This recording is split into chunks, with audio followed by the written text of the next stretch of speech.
UIUC. I'm a Fulbright scholar teaching in Bulgaria. This is what it's like to be a Black woman living in Bulgaria. I was just almost murdered in front of 300 people running for my life on a train, and nobody helped me all because I was Black. My voice is gone right now because I've been screaming at the top of my lungs for somebody to do something and help me while I was being chased with tasers and sticks. This is what happened. So try to stay and watch for as long as you can so you can hear the truth of things that they're not going to tell you. When I got on the train, the conductor told me that I couldn't sit in my assigned seat and that I had to stand in the back of the train for 6 hours with my dog, although I purchased tickets for both of us. After that, a gay guy invited me into his cabin with him and his friends. We go in to sit down, and immediately a Bulgarian man starts screaming at me, "Why the are you in here? Take the fuck to the back. Are you fat? Are you dumb?" So after a few minutes of ignoring him, I turn to him and I say, "Look, I get it. You're frustrated. You can't sit in the seats that you bought, and I can't sit in my assigned seats either. I get it. We're frustrated, but I don't communicate like that. So if you're going to talk to me, all of that getting aggressive and cursing and screaming, it goes out of the window. I disregard what you're trying to say." He tells me, "I'm a real fucking Bulgarian man. Do you know who the fuck I am?" And I say, "Yeah, well, just teaching your Bulgarian students." He says, "I don't fuck. I'm a real Bulgarian man. Something fucking happened to you. You're fucking die one of these days." And the people who were in the cabin with me, they get up and leave, except for the gay guy. They look to the gay guy and they say, "Good luck with that." So I tell him, "Look, I'm not going to keep arguing with you. As long as you don't touch me or mine, we won't have a problem." He stands up and he goes into his book bag and he grabs his taser and he starts to zap it. So I get up because at this point I'm getting scared. I get up, I leave out of the cabin, and I grab my dog. And I'm doing this to create some distance and de-escalate. But at the same time, I'm thinking, something is about to happen. Pay attention and don't freeze. So he follows me out of the cabin, and he tells me, he keeps continuing, "Bitch, and somebody's going to handle you one day." He then chucks spit at me, spitting on my forehead, my eyelids, and my cheeks. So I grab my mace and I pepper spray him. I grab my dog and I turn around and I start running, and I'm screaming, running through the aisles of the train saying, "Help. This man is trying to tase me, he's trying to kill me." The gay guy catches up to me and he says, "I'm sorry, I don't know what to do. Like, do I grab your bags? Do I follow you? What do I do?" And I say, "I know standing up to racism is hard. Thank you for saving my life. Stay with me as long as you can." And I keep running. And I start to call everybody that I know in Bulgaria. I made 5 calls. Nobody answered. So I then call 112, the police, and I'm telling them, "Hey, I'm on a moving train from Sofia to Veliko Turnbull, and the man is chasing me. He just spit on me. He's trying to tase me." They say, "What do you want us to do?" And they hang up because I can't speak Bulgarian. So now I'm still running, and I'm running into people's cabins. I run to a cabin full of men, hoping that they're not going to let this man get to me. And they push me out of the cabin back into the hallway. So I run into the cabin with the women, hoping I can hide behind them. And they push me back out, back into the hallway. So I call the only number that I have from the embassy, which happens to be somebody's personal number, not text. I say, "Emergency, answer." I call and he says, "Ariel, what's going on? Are you okay?" I say, "I'm on the train from Sofia to Veliko Turnbull. A man is chasing me with the taser. He's trying to kill me." He says, "I'm going to make some calls and I'm going to call you back. Try to stay safe." Is that all right? I said, "Yes, thank you." And I'm still running, trying to get through all of these doors. And I'm bruising my knuckles trying to get through these train doors. And I call my mom and I said, "Ma, I'm on the train and this man just spit on me. He called me a nigger bitch. And now he's chasing me. I don't know what's going to happen, but I love you." She tells me, "Stay calm, pay attention, and don't cry." I said, "Okay, I'll call you when it's safe." I hang up and I'm running. I'm still running. And out of all the 300 people on this train, nobody is still doing anything. Nobody's batting an eye. The people that look up, they're only looking up in disgust. So I finally get to barricade myself in one of these cabins, and people are still pushing me out, but this time I'm not moving because the two men who are now chasing me, because at first it was one, he's been running through this train saying, "You gypsy, fucking kill you." So now he inspires another racist to grab a military grade baton and join in. Now both of them are standing in front of my door. The gay guy is telling me to come out. I'm saying, I'm not coming out until they move. It's not safe. And then he ends up getting them to go into another compartment. I run all the way back. And then he tells me, I run all the way back to the last train. The gay guy comes and tells me, the people on the train called the police on you for macing him. The police are going to be waiting on you at the next stop. You got to get off and you got to go with them. And I say, okay. So the police get there. It's about 8 police, everybody on the train who didn't want to help. They're now getting off of the train to come and watch the spectacle. The police are only comforting the men who just chased me. And it wasn't until the embassy called and spoke to the police and insisted that they take my witnesses' information and statements that they did so. In the end, the police let the guys get back onto the train, and they make me go to the police station. I'm going to get into the car, but the police tell me, no, you have to walk to the police station from the train station because they don't want me and my dog in their car. So now I'm starting to think that this nightmare is over, and the embassy is calling me and they're asking me, what do I need? And I'm saying, okay, just make sure I get to the police station because these people here don't care about me. Call me again in 30 to make sure I made it. I get to the police station and I'm thinking it's over, but no, it's not, because the police tell me they don't want me in the police station. Go stand outside in the backyard as it starts to rain. So I'm waiting at the police station for 3 hours, waiting on somebody from Fulbright to come and get me. And when they finally get there, they're showing me that the police didn't actually write down my statement. They wrote down things to fit the guy's narrative who was just chasing me. And they forced them to change it to tell the actual truth. And to be clear, it wasn't until the U.S. Embassy called their chief of police that they finally offered me a cup of water in the hours that I was waiting at the police station to be picked up. So now I'm living in a hotel waiting to return to the United States of America.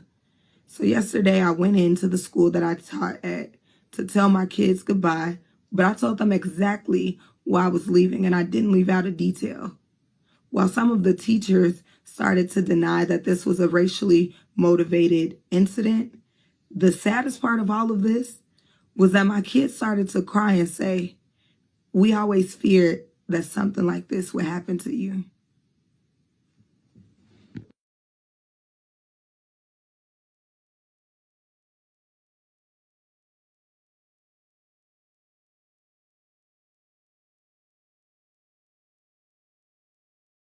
Hey, I would greatly appreciate it if you could support me. Simply go to ebay.com. In the search bar, type in Latrice Limited. Click on that and then support me. I have a wide variety of items on there, many of my own personal Latrice Limited items, such as candles, bath bombs, soaps, essential oil blends, and so much more. Comic books, men's ties, a whole bunch of stuff. Definitely support me, and do not forget to like and subscribe. And now let's get into this video. So this was a wild story, okay? As you've seen in the video, and I'm gonna just give, tidbits of everything that this lady was saying, or at least most of it, and my thoughts and opinions on it. So this lady was going, I don't know if she was going to a destination or coming back, okay? Because it was a 3-hour train ride that she was gonna be there. So she goes to her seat, and as you see, the conductor said, "Oh, you can't be here, you gotta go to the back." And then one of the gay guys was like, the group with the gay guys or whatever was like, "Okay, you could come over here, sit over here, whatever. It's not a big deal." Now, here's where the real problem came, was when the white dude came over and was like, "That's my seat." She's like, "Well, that's my seat over there. He said I can't be over there. And I get this is your seat that I'm sitting in. Oh, well, tough noodles." You know what I mean? So that is really where the main issue began. It was because of that reasoning right there. Now, and of course, he gets aggressive and everything.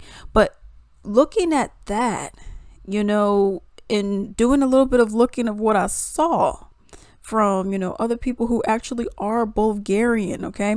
I looked under her TikTok comments. I looked at, Cora, I looked at all this other stuff. Apparently, you're not supposed to have dogs on these trains. Okay. Unless it's an official, help dog, guide dog. Like, there's no emergency support dogs. Like, the laws that we have in the US are not the same over there. Okay. So, you got people who could bring their dogs into bars. You got people who bring their dogs into grocery stores and just everywhere. And it's like, oh, well, this is my emergency support. They don't do that apparently over there, from what I'm seeing. So this dog really wasn't even supposed to be over here. And if it was, or if they allowed it because she's already on here, it goes into a particular area. Like, you can't just be out here with everybody else. So I think that was what the main problem was. Okay. Obviously too, she's black. Okay. So what I was looking at is Bulgaria is one of the most racist countries that there are. From my understanding, if you're not white and Bulgarian, don't even go there. Don't even go there. Oh, but I'm white and Turkish, but I'm white and, whatever. Insert Russian or whatever you want to insert. They don't want you over there. So they said it's not always just racism like how we look at it over here. Okay. They look at it as like, okay, I don't like black people. I don't like Asian people. I don't like white people who are not Bulgarian. I don't like, Indian people. I don't like anybody who ain't from here. Even if you look like me, where are you from? Oh, you got a funky accent? We don't like you. That's what it appears to be. Anything that is different than white Bulgarian, they don't want anything to do with you. Okay.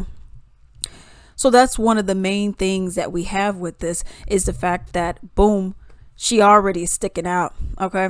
You have 300 people that all did nothing. You got the one gay guy who helped, but the other people didn't do anything. She had her dog.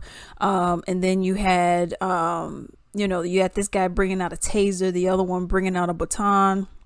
It was a whole hot mess. What got me was the fact that she called five Bulgarian people that she knew. Okay. And no one responded. Now, I'm not sure what time of day this was. It's so hard to tell. I don't know what time of day this was, but no one responded of the 5 people you called. Now, I'm not sure how long she's been doing this, Teach for America kind of thing. You know what I mean? So I'm not sure how long she's been doing this, but you called 5 people and no one responded. You call your mom, and it seems like she responded on the second ring. You know what I mean? So it kind of makes me, and you guys are in 2 different areas, 2 different time zones, everything. So it kind of makes me wonder, like, okay, these people that you had, called, are they really down for you? Because they didn't answer the phone at all. Was this just like, okay, yeah, I'll pretend to be cool with you, or, are they really feeling you like that? Because all 5 of them didn't answer. You know what I mean? Because like I said, everything is an individual basis, of course, but the majority of this place is racist. You know what I mean? So that's another thing. But here's just some things that I thought were interesting. One, you went to this country and you did not vet it. Okay. So like I said earlier, I'm not sure if she was going somewhere, coming back. And that's important, because if you were coming back, then okay. But if you were going there and this happened, then that's, a bigger issue, because that means that you were already in your bubble. Your bubble, no real racism happening to you directly. You get your little microaggressions here and there, but nothing to this extent, okay, that's really happening to you. So, you're in your little bubble, your safety net. Okay. So if this happened, this is your first time going somewhere. If it's a 3-hour, ride, I'm assuming you're going maybe to a different city or to a different country, possibly, because everything's so close over there. So maybe that's what you were doing. And then that's how we found ourselves in this issue. But, so that's one. I'm curious, where exactly were you going? But another thing, I was curious, why do you not know the language? I'm not asking you to be fluent, but you can't make conversation. You don't know. In no way in form am I trying to blame her or anything like this. Of course, this is, no, okay. But it's just some questions that I have. Why do you not know the language? You're teaching these kids English and they know Bulgarian, but you don't know Bulgarian? You don't know whatever language, they're speaking over there? You don't know how to know? You didn't think maybe I should know how to do this? And if you would have vetted the place out, found out it's extremely racist. You didn't think, oh, well, maybe I should know a little something, something here and there. Of course, you have your little bad apples, but you know what I mean? I don't know. I kind of felt like that should have been something that should have been like, okay, number one, I gotta learn something. I need to learn how to say, can you help me? Da da da. Because that comes in handy, or would have, because she mentioned how she went and called the cops, the Bulgarian cops. And I'm sure she's saying this all this stuff in English, and they're like picking pieces out of what she's saying. And it's like, how, now what do you want me to do for you? Because I don't really know what you're saying. You know what I mean? It's like, okay, you're speaking a foreign language. I probably don't even speak English, and you're calling me. I don't know what you're even saying, so they're going to get frustrated with you. One, because they're already racist and they don't like you. Okay, that's just given. But two, because not only that, but it's because you chose not to learn the language. I mean, even if you knew a little something, you know what I mean? I don't know. I just felt like, that would have been something that you kind of should have known. Also, from my understanding, you're not supposed to be bringing the dog in there. The dog's supposed to be like separate from everything else, because like I said, it's not a certified guide dog. You don't need that. Oh, it's emotional support animal, or it's just my pet. Yeah, but from my understanding, you can't have them on them trains like that. So that was just, this guy was going to start some mess anyways, but this was just another extra added thing. Like, okay, well, let me go ahead and do something anyways. You had all the dudes. She said they were looking at me in disgust. And, she was saying how these guys, went to a whole car full of dudes and they all pushed her out. Women pushed her out. Like, they don't like you over there. And that's something that I also want people to understand. And, everything's an individual basis, of course. However, when you are going to these different places, you need to vet these places out, one. And two, not only vet them out, but be like, okay, I vetted you out. I'm not going there. Okay, maybe you should have save this area, because I'm sure you get to pick what country you go to. You should be like, let's let Sarah, white girl Sarah, go over there, because she'll have more luck than me. All she has to do is not talk. Okay, because you could pass, but my black self, I can't pass. You know what I mean? In all realness, she probably would have had more luck if she went to like Germany or something like that. Or even Japan, you know what I mean? I feel like she probably would have had more luck doing that, probably a little bit better in Germany, but that's just something that I'm looking at, and I'm like, it would have behooved you to just done that. It would have made sense for you to just have been doing this instead of going over here. And then you go to a different country, you got to learn language, because we're seeing people go to these different countries and they're acting wild. One dude, it's a army dude and black dude. He was locked up in South Korea. Went to North Korea, and it's like, dude, do you realize North Korea is completely different than South Korea? And if you already started some mess in South Korea, you think they're going to tolerate that mess in North Korea, and knowing that everybody there is Asian, and they don't want your black self there? No, we're not thinking about that at all. The chick that was up in Dubai, and then you find out she is more of a problem than you. I looked at her and I was like, she looked like a problem. And what do you know? She was even more of a problem than what I thought. And you over here messing around overseas, doing all this mess, going to these other countries, beating people up. Obviously, she did not necessarily do anything wrong, but there are some things that she could have done. Learn the language, vet out the place. Because if you tell me, pretty much if you're not white or Bulgarian, I'd be like, okay, well, I'm American and my skin, can I pass my hair? Oh, no. Can I get Germany? Can I get Francais? can I get somewhere else? Because I'm not going to be going to some racist country by myself. Oh, no. Luckily, it seemed like she made it back to the States. I seen a little comment. She said, I made it back home. So I'm assuming that's the States, because she said that she was in a hotel waiting to then get transported back to the United States. But I hope this is a lesson for other people as well, to know that if you're Black, you can't just be taking yourself anywhere, okay? And also make sure you have something. I think that pepper spray did definitely help her out in this case. I mean, obviously the guy was still attacking her, so I'm not sure if it was, not all pepper sprays made equally, so I hope that this is something that other people could look at and learn from, and know that you got to be extra hypersensitive, hyper vigilant rather, of your surroundings, and you can't just be doing whatever, and if they say, okay, you got to move to the car, just take your Black self to the back.